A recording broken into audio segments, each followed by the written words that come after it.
Hello YouTube, this is Largo64. I've always been a fan of Robert G. Ingersoll. In fact, Ingersoll's writing was pretty much what freed me from religious dogma early on in my life. Robert Ingersoll was a lawyer, and in the latter part of the 19th century, he became extremely well known and across the entire country as a lecturer. He lectured on all kinds of things, but a lot of what he did was about religion and the fact of his agnosticism and his reasons for it. Rather than being reviled for it in the 19th century, he was a very popular man, and he was even eulogized by Henry Ward Beecher, who was one of the most prominent ministers of the 19th century. Yet in the 20th century, and even now into the 21st, you can find library systems in the United States that have actually no mention of anything by or about Robert G. Ingersoll, because while they don't censor, they certainly do select what they present, and there are some places, rather conservative places, that choose not to represent anything by an agnostic or an atheist in their library systems. But you can find Ingersoll on the net. You can find this really interesting CD, America's Greatest Infidel, the works of Robert G. Ingersoll.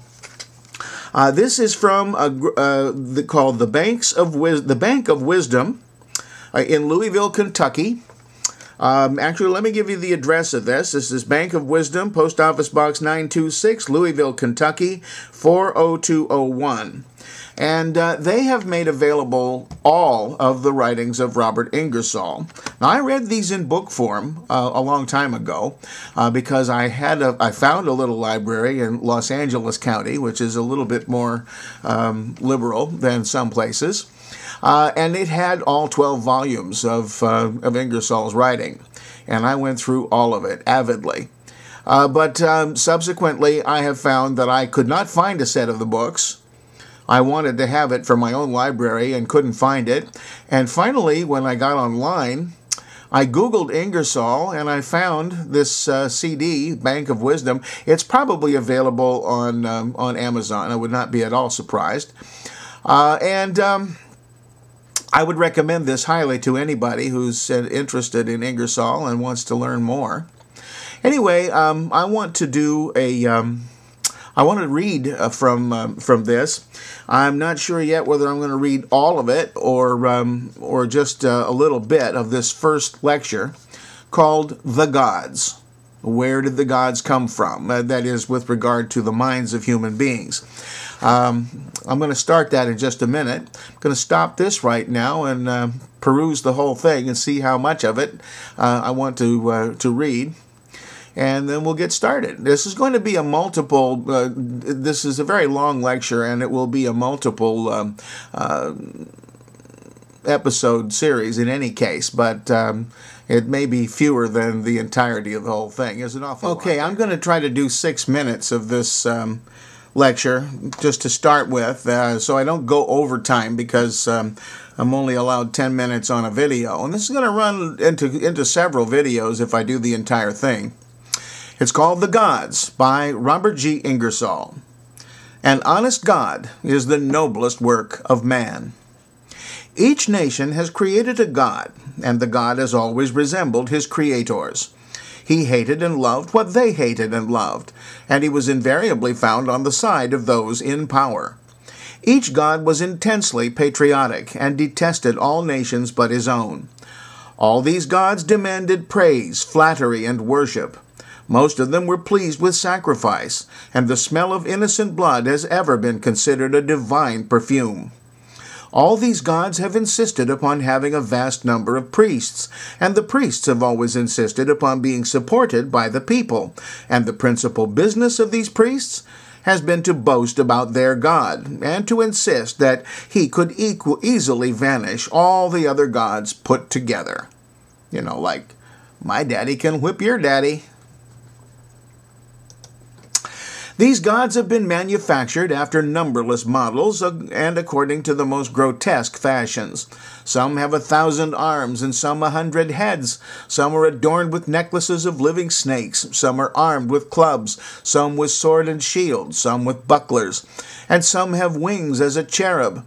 Some were invisible. Some would show themselves entire. And some would only show their backs. Some were jealous, some were foolish, some turned themselves into men, some into swans, some into bulls, some into doves, and some into holy ghosts, and made love to the beautiful daughters of men. Excuse me. Some were married, all ought to have been, and some were considered as old bachelors from all eternity. Some had children, and the children were turned into gods and worshipped as their fathers had been. Most of these gods were revengeful, savage, lustful, and ignorant. As they generally depended upon their priests for information, their ignorance can hardly excite our astonishment. These gods did not even know the shape of the worlds they had created, but supposed them perfectly flat. Some thought the day could be lengthened by stopping the sun, that the blowing of horns could throw down the walls of a city, and all knew so little of the real nature of the people they had created that they commanded these people to love them. Some were so ignorant as to suppose that man could believe just as he might desire or as they might command, and that to be governed by observation, reason, and experience was a most foul and damning sin.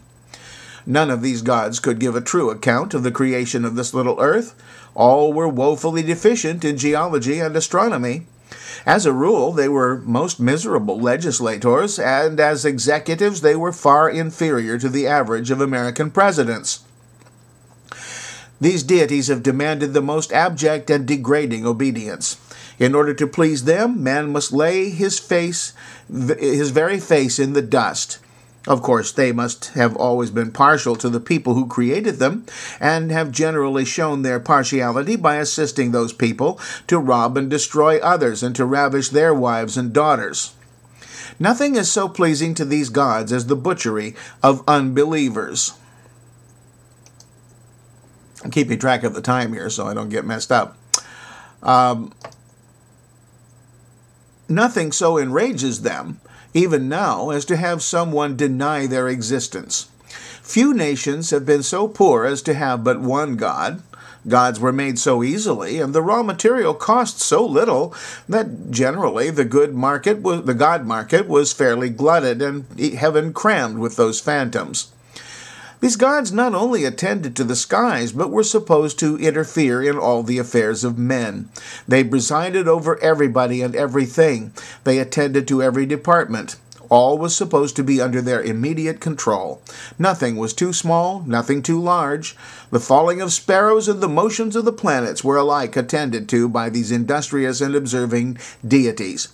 From their starry thrones they frequently came to the earth for the purpose of imparting information to man.